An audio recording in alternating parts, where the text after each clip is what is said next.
নমস্কার। আমি আগে তাসের ম্যাজিক দেখিয়েছি, একটা অন্য ধরনের কয়েনের ম্যাজিক দেখিয়েছি।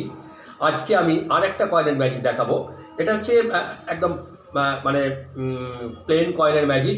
এই ধরনের ম্যাজিক কিন্তু পৃথিবীর বিভিন্ন ম্যাজিশিয়ানরাই দেখিয়ে থাকেন। সেই ম্যাজিকটা আমি আজকে আপনাদের সামনে দেখাবো। দেখুন, আমার কাছে একটা প্লেন একটা কয়েন রয়েছে, একটা প্লেন কয়েন,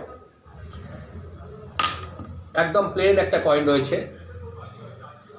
এই কয়েনটাকে আমি, আমার কিচ্ছু নেই হাতে, এই কয়েনটাকে আমি আস্তে করে যখন টানবো দেখা যাবে যে এখান থেকে দুটো কয়েন চলে এসেছে, দুটো কয়েন। এবারে এই কয়েনটাকে আমি ডান হাতে নেব, ডান হাত থেকে নিয়ে আমি বাঁ হাতে রাখবো। রাখার পরে আবার আমি বলবো এলিগিলি ওকাস ওকাস ওকাস গো। কয়েনটা কিন্তু ভ্যানিশ হয়ে যাবে, অর্থাৎ একটা থেকে দুটো হলো, দুটো থেকে আবার একটা হয়ে গেল। এখন আমার কাছে পড়ে রয়েছে সেই একটাই মাত্র কয়েন। Thank you.